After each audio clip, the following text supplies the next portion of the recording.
नमस्कार, मैं हूं तुषार और आप देख रहे हैं सौगंध टीवी। आज 1 नवंबर का दिन है। आज के दिन जो घटनाएं हुई है, एक तो आज ऐश्वर्या राय का बर्थडे है, लेकिन जो दूसरी चीज़ है वो काफ़ी भयानक चीज़ है। आज के ही दिन जो सिख दंगे थे, सिख विरोधी दंगे थे, आज ही भड़क उठे थे 1984 में।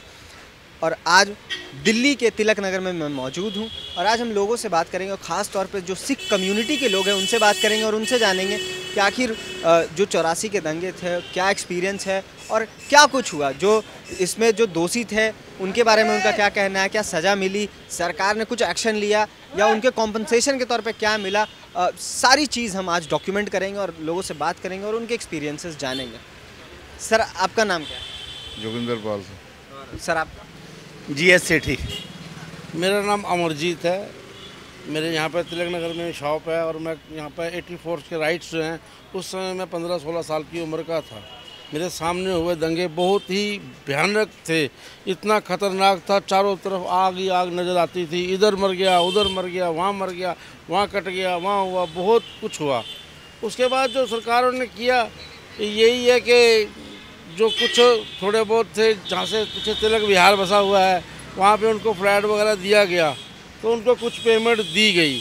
लेकिन जो बेसिकली जिनका नुकसान ज़रूरत से ज़्यादा भी हुआ, घर चला गया, मकान चला गया, बच्चे चले गए, बच्चों के इज्जत तक लूटी गई, इतना बुरा हुआ, तो उन लोगों को ख़ास सरकार ने कुछ नहीं किया। सिर्फ एक छोटी सी बस्ती बना करके तिलक विहार जो लोग वहाँ रहते हैं उनको गवर्नमेंट ने कुछ थोड़ा बहुत 2-2, 4 बारी 5-5 लाख रुपए करके दिए हैं, उसके अलावा किसी को कुछ नहीं मिला। उस समय जब ये घटनाक्रम हो रहा था तो राजीव गांधी उस समय प्रधानमंत्री बने थे और उनका एक बयान आया था, जिसके बाद उनकी काफ़ी आलोचना भी हुई थी। इस बयान के बाद उन्होंने कहा था कि जब एक बड़ा पेड़ गिरता है तो पृथ्वी हिलती है। इस बयान को आप कैसे देखते हैं जब उस समय जब ये हुआ? देखो, वो जो बयान था ना वो था कि इतना बड़ा हादसा हो गया तो इस हादसे को आप ज़्यादा गंभीरता से मत लो। ये तो हो गया, धरती हिलती है, बड़ा पेड़ गिरा, धरती हिल गई, कुछ हो गया तो उसको पता भूल जाओ। उनका कहने का मकसद ये था, तो इसको भूलने वाली बात तो है ही नहीं। जिनके घर के परिवार के लोग गए हैं तो दुख तो है ना, सिख कम्युनिटी में दुख तो है। और एक और सवाल है, जिस प्रकार से देखते हैं कि जो उस समय पूरे दंगे हुए थे तो उसमें एक और चीज़ भी सामने आती है कि जो 2 बॉडीगार्डों ने, जो अंगरक्षक थे इंदिरा गांधी के, उन्होंने गोली मारी थी और इसके बाद कहा जाता है कि उन 2 लोगों की गलती की वजह से पूरे कम्युनिटी को टारगेट करना, ये कहाँ तक सही है? सही तो किसी तरीके से नहीं है, लेकिन कहा जाता है कि इसमें जो कई कांग्रेस के जो अधिकारी थे उनके भी इसमें शामिल होने की लोग कहते हैं कि वो भी शामिल थे। तो इस चीज़ को मतलब कि आप लोग कैसे देखते हैं? अधिकारी और मंत्री सभी शामिल थे। उनके मंत्री, सांसद, विधायक कांग्रेस के सभी शामिल थे। और राजीव गांधी का जो बयान था बिल्कुल नफरत फैलाने वाला बयान था और नफरत बढ़ाने वाला था, कोई वो नहीं था, ख़त्म करने वाला नहीं था। उसके हिसाब से तो ये छोटा काम था कि इतनी पब्लिक मर गई, बेकसूर बच्चे बड़े सब मारे गए। तो जो पेड़ गिरने वाली बात थी उसमें तो उसने यही किया कि उसके हिसाब से कुछ नहीं हुआ, थोड़े मर गए, कोई बात नहीं, तो उसके लिए कोई वैल्यू नहीं है इंसान। और इसमें आंकड़ों की अगर बात की जाए तो कहा जाता है कि जो सरकारी आंकड़े हैं, सरकारी आंकड़ों के हिसाब से 3000, जो 2800 से 3000 सिर्फ दिल्ली में जो सिख है वो मारे गए थे। और अगर पूरे देश की बात की जाए तो 3500 के आसपास सिख मारे गए थे। लेकिन कई इंडिपेंडेंट सोर्सेज है जो कहते हैं कि उस समय 15000 से 17000 जो सिखों की हत्याएँ हुई थी उस समय।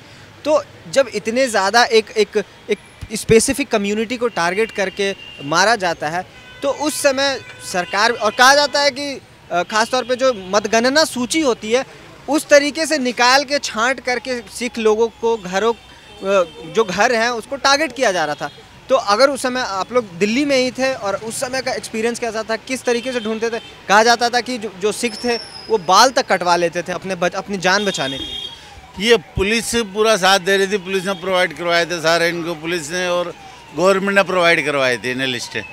जितने गैर सामाजिक तत्व थे, जितने बदमाश थे, इनको प्रोवाइड करवाने वाली ही गवर्नमेंट थी, क्योंकि सारे सरकारी कार्यालय के जो अधिकारी थे सब मिले हुए थे और ऊपर से ही आदेश था, तो ये इन्होंने फिर वो किया था। और उस समय कहा जाता है कि जो पुलिस वाले थे उनके वजह से ये जो घटना है वो रुक नहीं पाई, क्योंकि कर्फ्यू लगाने के बाद भी जो सेना थी, सेना को सहयोग नहीं कर रही थी दिल्ली पुलिस। दिल्ली पुलिस तो सेना तो बहुत लेट आई थी, दिल्ली पुलिस ही साथ दे रही थी इनका। दिल्ली पुलिस कह रही थी देखो कहाँ वो बचाया और वो बचाया उस घर में है, आप लोगों से कुछ नहीं हो रहा। दिल्ली पुलिस भीड़ को कह रही थी। हमने खुद देखा था, भीड़ जहाँ आई थी, गीता कॉलोनी में रहते थे, पुलिस इंस्पेक्टर ने खुद कहा था कि आप देखो उसमें सिख बचे पड़े, तुम्हारे बस की कुछ नहीं है यार, जाओ करो, हम साइड में। तो दिल्ली पुलिस ने ऐसा किया था उस टाइम। और उसके बाद देखा जाता है कि ये पूरे घटनाक्रम जब ये पूरा बीतता है तो उसके बाद हमने एक और चीज़ देखी है कि जो कांग्रेस पार्टी है इसको कॉम्पनसेट करने के लिए क्योंकि कहीं ना कहीं जो कांग्रेस के ऊपर जो ये दाग लगा था और उनके सरकार में हुई उनकी जिम्मेदारी भी बनती थी, लेकिन उसके बाद मनमोहन सिंह को उन्होंने प्रधानमंत्री बनाया और कहीं ना कहीं वो मास्टर स्ट्रोक भी कहा जा रहा था कि जिस प्रकार से सिख कम्युनिटी जो है वो खिलाफ में हमेशा से रही है। कांग्रेस के 84 के बाद तो पूरी तरीके से खिलाफ में चली गई थी। तो उसके बाद कांग्रेस ने कंपनसेशन के तौर पे पंजाब में कैप्टन अमरिंदर सिंह को कमान दिया और देश में जो मनमोहन सिंह की सरकार आई और मनमोहन सिंह को प्रधानमंत्री बनाया गया।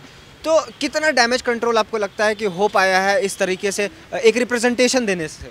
देखो, मनमोहन सिंह जी को प्रधानमंत्री बनाना वो इस काबिलियत थी उनके अंदर। उन्होंने जो देश चलाया 10 साल, तो देश को कहाँ नीचे चला गया था, कहाँ से कहाँ लेकर गए। तो वो टाइम वो था ना, वो तो देश के हित में था उनको बनाना। हाँ, ये बात आपकी ज़रूर ठीक है कि उन्होंने थोड़ा सा ये भी साथ में सोचा होगा कि अगर इनको बना देते हैं तो इससे भी सरदारों के दिमाग में थोड़ी ठंडक आ जाएगी, थोड़ी सी मलहम लग जाएगी। ये उनकी सोच हो सकती है। सर ठीक है, उनकी सोच हो सकती है, पर जो सिख कम्युनिटी है ना उस पर इसका कोई ज़्यादा असर नहीं पड़ा था, क्योंकि बहुत ज़्यादा ही जुल्म हुए थे। तो जो आम आदमी ऐसी कम्युनिटी जिनके घर के गए हैं या जिनके परिवार के लोग गए थे वो कुछ नहीं कर पाते।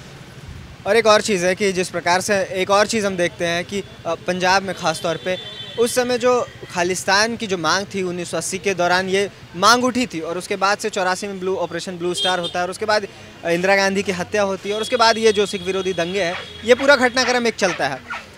तो अब आप इस चीज़ को कैसे, क्योंकि बहुत सारे ऐसे सिख लोग हैं जो अफ़गानिस्तान से अपने आप को जुड़ा हुआ नहीं मानते, उनका जो खालिस्तान की जो मांग है उस चीज़ से वो नहीं रिलेट करते। उनका कहना है कि ये हमारी मांग नहीं है। कुछ लोगों के वजह से पूरे कम्युनिटी को बदनाम किया जा रहा है। तो इस समय अब 2023 आ चुका है, तो इस समय आप इस चीज़ को कैसे देखते हैं? क्योंकि अभी भी कुछ ऐसे लोग हैं जो खालिस्तान जैसी चीज़ों पे अपनी बात रखते हैं और उनको लगता है कि आज भी ये चीज़ हो सकता है। ये सब ना पॉलिटिशियनों का अपना ही किया हुआ है, वही लोग इनको खड़ा करते हैं, उन्हीं के साथ में मिलके ये सब काम होता है।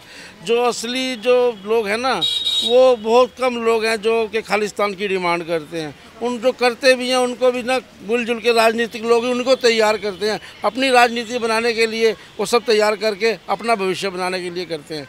ये तो हम तो भाईचारे वाले लोग हैं।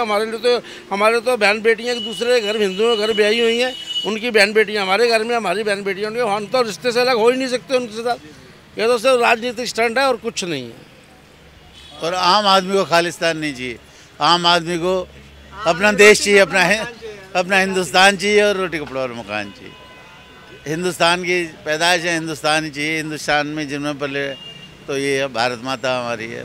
1984 के दंगे में जितने भी लोग मारे गए थे, खासतौर पे जो सिख कम्युनिटी के जितने लोग थे, अभी मैं तिलक विहार के जो सिख गुरुद्वारा है वहाँ पे मैं मौजूद हूँ और आप यहाँ देख सकते हैं कि कितने सारे जो फ़ोटोज़ हैं ये शहीदों के हैं जो 1984 के सिख विरोधी दंगों में इनकी जान गई थी और ये शहीद हुए थे। और यहाँ पे जो लोग हमारे साथ मौजूद है इन्हीं के परिवार के वो लोग थे जो यहाँ पे मौजूद है। इनसे हम बात करते हैं और इनसे जानते हैं कि कैसा एक्सपीरियंस रहा था उस समय, क्योंकि जिस प्रकार से पढ़ने के बाद समझ आता है कि बहुत भयावह था। तो इनसे जो भी चीज़ें बीती थी उनके बारे में इनसे बात करते हैं। तो आपके परिवार से भी यहाँ पे हैं? हाँ, ये मेरा घरवाला है, ये मेरा बेटा है, उधर मेरा ससुरा है, जवाई है, मौसा है, जीजा है, मेरा मामा ससुर है, बहुत जाने हैं, कोई भी नहीं छोड़ा किसी को। मेरे घर में 5 बेटी थी, एक ही बेटा था, सारे को उसको भी मार दिया, किसी को नहीं छोड़ा घर में। कहाँ रहती थी आप? सुल्तानपुरी। हाँ जी। और ये कि उस दिन किस दिन की घटना है, ये 1 तारीख या 2 तारीख? 2 तारीख की। 2 तारीख की। पुलिस प्रशासन कोई कुछ नहीं कर रहा? ना कुछ ने कुछ नहीं करा, पड़ोस में भी किसी ने कुछ नहीं करा। बस आए और आग लगाए, मट्टी का तेल गेरिया और आग लगाई। सज्जन कुमार को तो फांसी देनी चाहिए ना, सज्जन कुमार ने तो करवाया सब कुछ। सज्जन कुमार को तो छोड़ दिया, फिर है हमारे को इंसाफ ही नहीं दे रहे कोई भी। इंसाफ देना चाहिए ना गवर्नमेंट को। गवर्नमेंट क्या कर रही है हमारे लिए? कुछ नहीं कर रही। सारे मार मार के देखो क्या हाल कर रखा, बच्चों का भी, छोटे छोटे बच्चे मार दिए, टायर डाल डाल के आग, मिट्टी का तेल गिर गिर के आग लगा दी। ये मेरा बेटा, मेरा घरवाला, वो मेरा ससुरा है, मेरा जीजा है, मेरा जवाई है, सारे हैं भाई, कोई भी नहीं किसी को छोड़ा इन्होंने। छोटे छोटे घर से निकाल निकाल के घरों में आग लगा दी, मिट्टी का तेल गिर के, पेट्रोल गिर गिर के आग लगा दी इन्होंने, किसी को नहीं छोड़ा। और जो उस समय ये जब पूरी घटना हो रही थी तो क्या पुलिस वाले, प्रशासन कोई रोकने नहीं आते थे? कोई नहीं आया, कोई भी।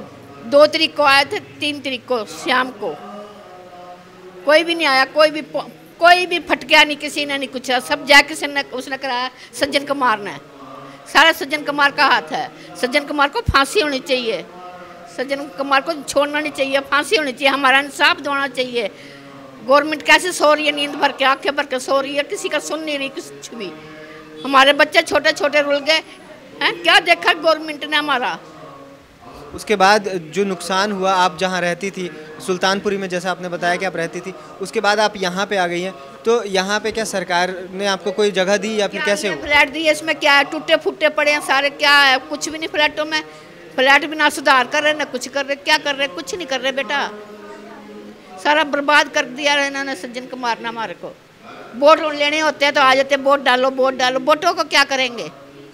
हमारी हिफाजत करनी चाहिए, हमारे बच्चों को देखना चाहिए, नौकरी मिलनी चाहिए, बच्चों को कुछ से मिलना चाहिए, कहाँ से खाएंगे हम? आप यहीं पे रहती हैं? यहीं? हाँ, तिलक बिहार में रहती हूँ। और ये गुरुद्वारा कब बना? जिस प्रकार से देखा जा रहा है कि यहाँ पे बहुत सारे फोटोज है, तो सारे शहीदों की फोटो बना था, 84 में ही बना ये गुरुद्वारा। ये सारे शहीद हुए हैं, कोई भी नहीं है। वो मेरा ससुरा, चाचा ससुरा है, वो बैठा, वो मेरा ससुरा है, वो मेरा चाचा ससुरा है, मेरा मौसा ससुरा है, मेरा चाचा ताया ससुरा है, सभी हैं इसके अंदर, कोई भी नहीं। ये मेरा बेटा है, एक ही था 5 बेटियों में। यहाँ पे जितने सारे परिवार जो यहाँ पे, सारे जितने लोग हैं यहाँ पे, सबके परिवार वालों ने किसी न किसी को खोया है। सब कोई खोया हुआ, कुछ नहीं बचा, सबने खोया हुआ, किसी ने कहा नहीं कुछ बचा हुआ। किसी को बच्चे भी हैं, वो अपने ले के भाग गए, किसी को फ्राक परा के, किसी को कुछ परा के, सूट परा के, वो निकले हैं, बस कोई नहीं बचा कोई भी। अधिक परिवार के हमारे शहीद हुए हैं। देखिए हमारे सगे परिवार के, ये बुआ का लड़का है मेरा, ये मेरा सास की दरानी का लड़का है, एक ये दोनों सगे भाई हैं। ये पूरी हमारी कॉलोनी के हैं, मतलब नहीं। जिसके भाई की शादी थी, मेरा जेठ है, ये भी जेठ लगता है मेरा, मतलब चाचे ताए के जैसे होते हैं लड़के। मतलब तो जब उस समय दंगे हो रहे थे तो आप लोगों ने इसे तो नज़दीक से देखा होगा, तो उस समय क्या कोई प्रशासन, पुलिस, ये सब सुरक्षा में आपके नहीं थी? अब मैं पकड़ गए, उन्होंने खींच के ले गए, कहाँ ले गए हमने, मतलब हमारे गोदों से छुड़ा के बच्चे गिर गए हमारे गोद से। ये मेरा हस्बैंड था, ये वाला, ये हाँ जी, ये हमारी छोटी उम्र में शादी हुई थी है, और छोटा लड़का मेरे गोद में था, पकड़ के ले गए बालों में उसको। लड़का मेरा गोद से गिर गया, उसके कान में दर्द रहा उसके काफ़ी दिन, मतलब छोटे बेटे के। तो उसके बाद से आप लोगों ने त्रिलोकपुरी में रहना छोड़ दिया? यहाँ पे आप लोगों को सरकार द्वारा सेटल किया गया या फिर आप लोग खुद से आए? फर्श बाजार थाने गए थे, है ना, फर्श बाजार थाना बैंक लगा था, जैसे कैंप लगा था ना, त्रिलोकपुरी वाले जो थे उनका फर्श बाजार में कैंप लगा था, और मंगोलपुरी सुल्तानपुरी वालों का रकाबगंज साहब में कैंप लगा था। मैं भी छोटा था, 4 साल का। जैसे दीदी ने बताया, ये मेरी सिस्टर है, बड़ी हमारी है। मेरे फादर साहब की फ़ोटो पीछे लगी हुई है, ये नाना जी हैं, ये फ़ोटो प्रिंटिंग हुई है। तो कैंप लगा था हमारा, रकाबगंज साहब में लगा था, और इन त्रिलोकपुरी वालों को फर्श बाजार में लगा था। तो उस समय जिस प्रकार से ऐसी घटनाएं घट रही थी, कहा जाता है कि दुकानें लूटी जा रही थी, सिखों की मारा पीटा जा रहा था। दुकानें तो क्या, अब दुकानें क्या, बहन बेटियों की इज्जत नहीं छोड़ी, तो दुकानें तो क्या, घर तक जला दिए। वो जला गए, मकान तक, टुकड़ों वाले मकान थे, वो तोड़ के चले गए, मकान के लेंटर तोड़ के, मतलब मेरे घर का ताला तोड़ के चले गए। मेरी मम्मी ने मेरे को अगर बचाया है ना, मैं अगर खड़ा हूँ आज, तो मेरी सिस्टर के कपड़े पहना के मेरी 2 कुत्ते कर दी थी, क्योंकि वो छोटे छोटे बच्चों को देख के भी ना उनको वो छीन रहे थे कि कोई सरदार का बच्चा भी दिखे तो उसको मार दो ना, ये सांप सपोले, ये बड़े होके हमें वार करेंगे हमारे ऊपर। वो हमें भी तब मार रहे थे, इसीलिए तब जाके मैं बचा हूँ। मेरे की गुत हुई थी मेरी, जब बचा। और ये देखो, ये मेरा दरानी का जिसके लड़के की बता रही थी शादी होने वाली थी, उसका ये छोटा भाई था ये। तो ये बेचारा इसको तो पता नहीं कहाँ चिल्ला गांव तो जाट गुजरे थे चिल्ला गांव, पता नहीं कहाँ इसको इस पार हो गया, पता ही नहीं लगा। ये इसकी भी शादी नहीं हुई थी, उसका रंग सांवला है। एक इसका भाई है, ये देख पूरे परिवार है मेरा, चाचे ताए के लड़के जैसे होते हैं भाइयों के। तो पूरा परिवार ही खत्म कर दिया गया। कुछ भी नहीं रहा। फिर वो छोटे छोटे बच्चे थे, कई जैसे एक आधे वो रहे, मतलब वो भी फिर कहीं ऐसे हुआ, मतलब बड़ा हालत खराब हुई। वहाँ पे जो 84 के समय जो सिख दंगे हुए थे उस समय जिन्होंने भी देखा था, और यहाँ जिस तरह से हम देख रहे हैं कि जो फोटोग्राफ्स लगी हुई है वहाँ के शहीदों से पहले आपको एक चीज़ कह देता हूँ भाई। देखिए 1984 में हम सुबह 9 बजे सारे तकरीबन 10-12 आदमी थे हम, तो हम 10-12 आदमी थे, वो कम से कम 15-20-25 होंगे जो होंगे। हमने पुलिस वालों को फ़ोन किया, पुलिस वाले आए, कहते जी तुम अपने घर चले जाओ, और उनको कह दिया तुम मारो। हम अपने घर पे कोई जहाँ मिला ना, मैं किसी के घर पड़ोसी था, पंडित का घर है, उसको हार्ट अटैक हो गया, मतलब देख कर लाशें देखी, उसको हार्ट अटैक हो गया। मैं तो छुप गया, उनके घर में छुप गया, जहाँ भी मतलब जगह मिली किसी को कहीं दौड़ा। पहले मेरा लड़का मारा गया, सेपरेटेड थी, किसी को कुछ नहीं पता था, ये भी अपने घर नहीं आए थे काफ़ी दिन। दो भाई मेरे मारे गए, तो मैं तो छुप गया था, तभी बच गया। और रात को मुझे गाड़ी मिली मिलिट्री की, तो उसमें मिलिट्री में सिर्फ 1 मिनट मिला मुझे उसके ऊपर चढ़ने का, गाड़ी के ऊपर। अगर 1 मिनट में रह जाता तो मैं ही मारा जाना था।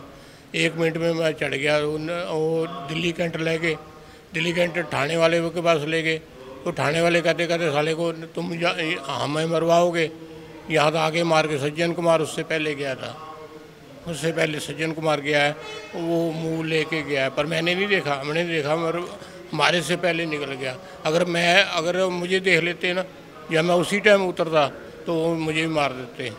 मतलब फिर मैंने इधर हमने मेरा मिलिट्री में मेरा साला था, वो कुदरती अमृतसर गया हुआ था। हम उसको ढूंढते ढूंढते आगे तक, जहाँ बस जाती बस रूट है उस तक गया हूँ। वहाँ मैं भूल गया, एक तो हमें गया था, तो मैं फिर चक्कर काटता रहा, तो मुझे हमें कोई मिला नहीं, मतलब कोई जगह रहने के लिए। एक सरदार था, उसका लड़का था हिंदू, मतलब उसने बाल काटे हुए थे, है सरदार ही था, तो वो कहता मेरे घर चले जाओ। चलो मैं अपने घर लेता हूँ। घर वालों ने पानी भी नहीं पिलाया हमें, मतलब उनके सरदार थे, वो कहने तू इनको क्यों ले आया अगर हमें मरवाएगा। फिर सुबह उठ के, मतलब मैंने अपनी औरत को कह दिया कि तू अपने वापस जा। औरत मेरे साथ थी, वो पैदल गई दाबड़ी से, और दिल्ली कैंट से दाबड़ी तक, आगे तक दाबड़ी रघुनगर तक पैदल गई। तो वहाँ उनको पता लगा, तो उसको कहने लगी अब रात को तो आदमी मार दिए हैं, अब औरतें मारो, औरतों के साथ बेअदबी करो। तो उसने वहाँ से, मेरी वाइफ ने सारे बच्चे लेके अपना गुरुद्वारा था वहाँ जनकपुरी में, वहाँ ले गई। वहाँ किसी के घर, मतलब बिल्डिंग बन रही थी, वहाँ उस बिल्डिंग में, ठंडी बिल्डिंग में, मतलब कोई दरवाजे नहीं, कोई कुछ नहीं, वहाँ सारी रात बच्चों ने काटी वहाँ। तो उसके बाद मेरे जो बच्चे थे वो करते करते यहाँ हरिनगर आ गए। दूसरे दिन 2 तारीख हरिनगर आ गए। फिर वो हरिनगर वालों ने, मतलब वो गुरुद्वारे में हम ठहरे। मैं तो नहीं था, मैं दिल्ली कैंट में ठहरा था। मैं अपनी वाइफ को भेज दिया था, तो वाइफ मतलब गई ना, जब उसने सुना उनसे कि ये अब औरतों को भी मारेंगे, तो वो उसने क्या सारे बच्चे लेके, मतलब वो हरिनगर तक आ गई। आगे शिवनगर में गुरुद्वारा है, वहाँ में जगह दी उन्होंने। वो तो गुरुद्वारे वाले थे, पंडित, वो शीतला मंदिर है ना, शीतला मंदिर, वो उसने हमें गालियाँ निकाली। मेरे वाइफ कहती है कि सालों तुम आ गए। पहले वो मंदिर ही गए थे, मंदिर वालों ने पनाह नहीं दी, उन्होंने गुरुद्वारे वालों ने पनाह दी हमें, शिवनगर फतेहनगर वाले। कहा जाता है कि उस समय जो सिख लोग थे वो अपनी जान बचाने के लिए अपने बाल कटवा रहे थे, दाढ़ी तक कटवा रहे थे, ताकि पहचान में ना आ पाए। उनकी गुद करी गई थी।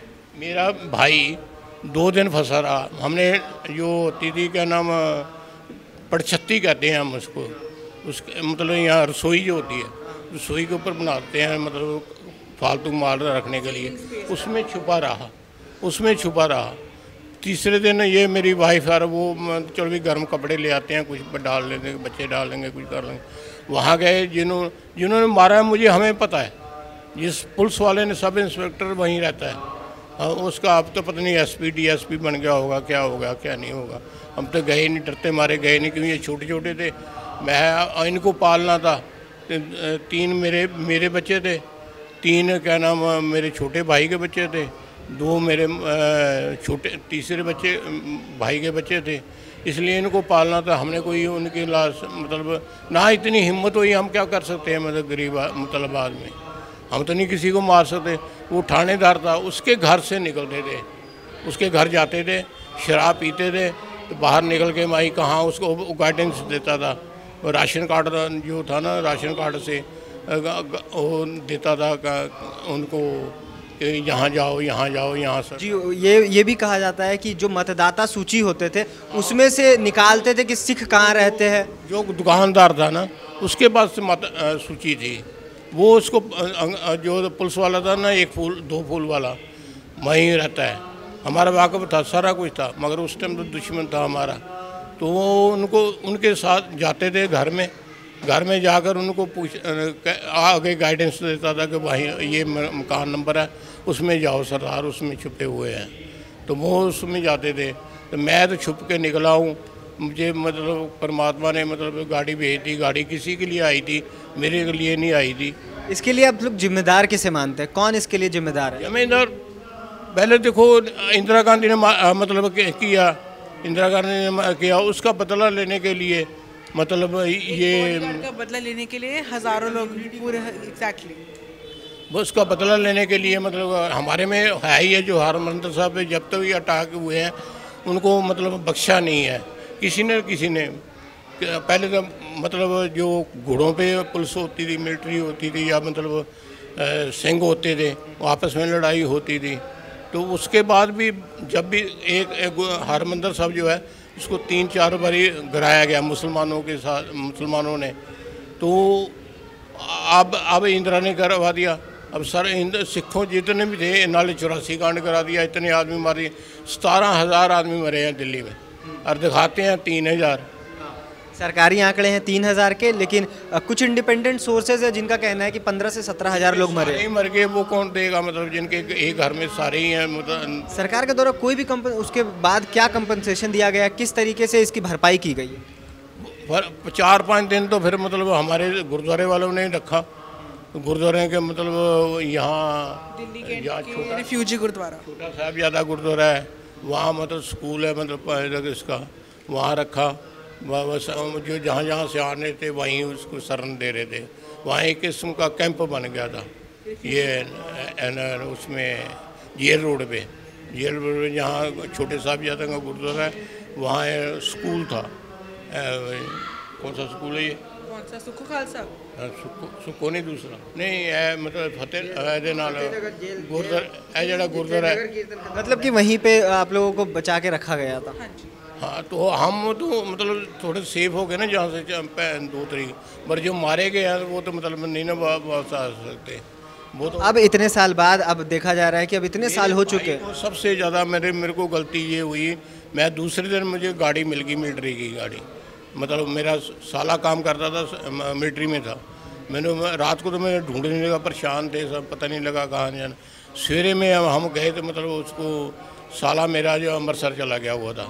तो फिर भी उन्होंने मिलिट्री वालों ने उन्हें कहा जी चलो उसका साला है, तो मतलब हम मेरी मदद की, मेरे साथ गाड़ी भेज दी, मिलिट्री की गाड़ी।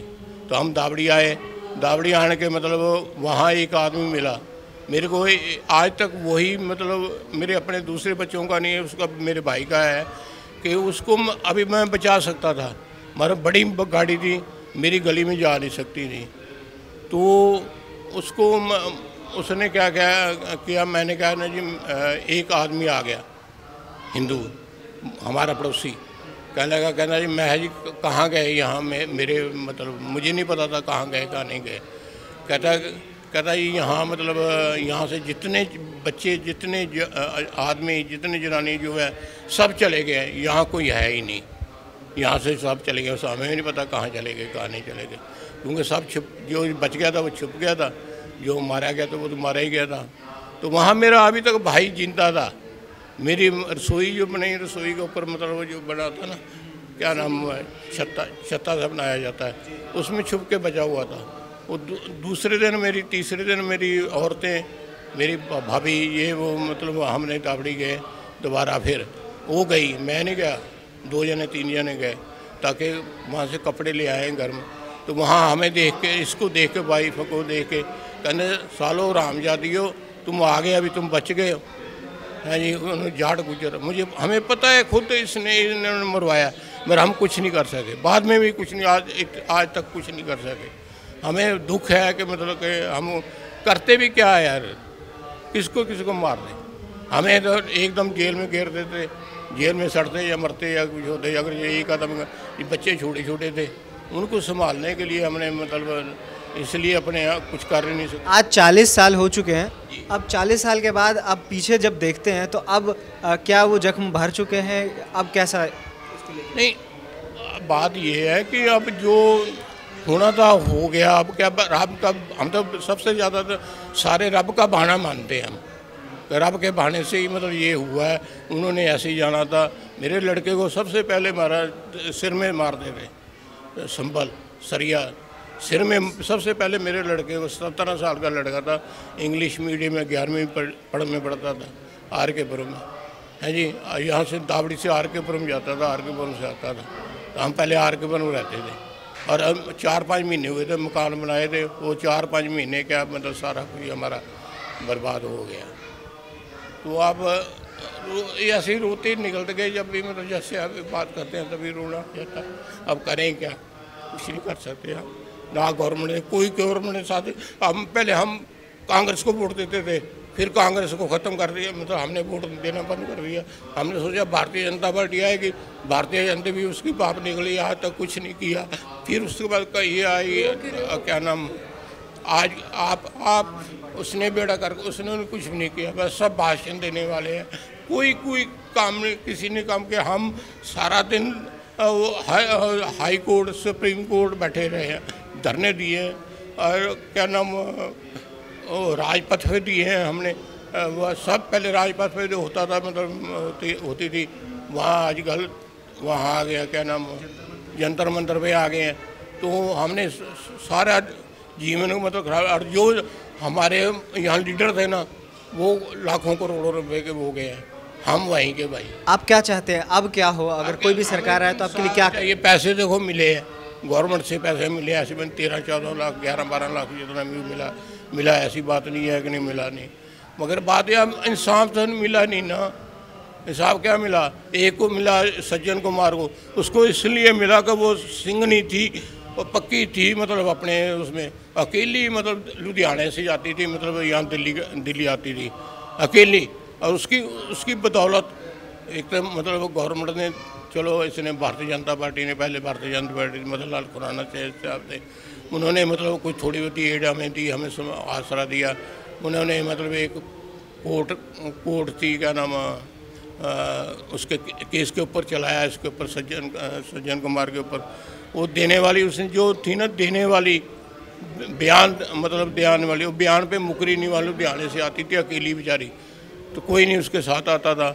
उसके बयान के ऊपर सज्जन कुमार को सजा मिली है। आपने देखा किस प्रकार से हमने यहाँ पे लोगों से बात की, और सीधे तौर पे जो कहना है कि सरकार के द्वारा तो उनको पैसे तो मिले हैं, लेकिन जो सबसे बड़ी चीज़ है कि इंसाफ मिला कि नहीं मिला, और उनका सीधे तौर पे कहना है कि इंसाफ नहीं मिला। आज भी जो सज्जन कुमार जो हैं वो आज भी बाहर घूम रहे हैं, उनके बरी होने के बाद से बहुत सारे सवाल खड़े होते हैं, क्योंकि उनको जो सज़ा सुनाई गई थी, उम्र कैद की सज़ा थी, और साथ में जो और उनके साथ जो मिले हुए थे उनको भी 10-10 साल की सज़ा सुनाई गई थी। तो अब देखते हैं कि आने वाले वक्त में क्या होता है, क्योंकि इंसाफ तो सबसे ज़्यादा ज़रूरी है। हमारे साथ बने रहिए और देखते रहिए सौगंध टीवी। धन्यवाद। आप देख रहे हैं सौगंध टीवी, सौगंध वतन की।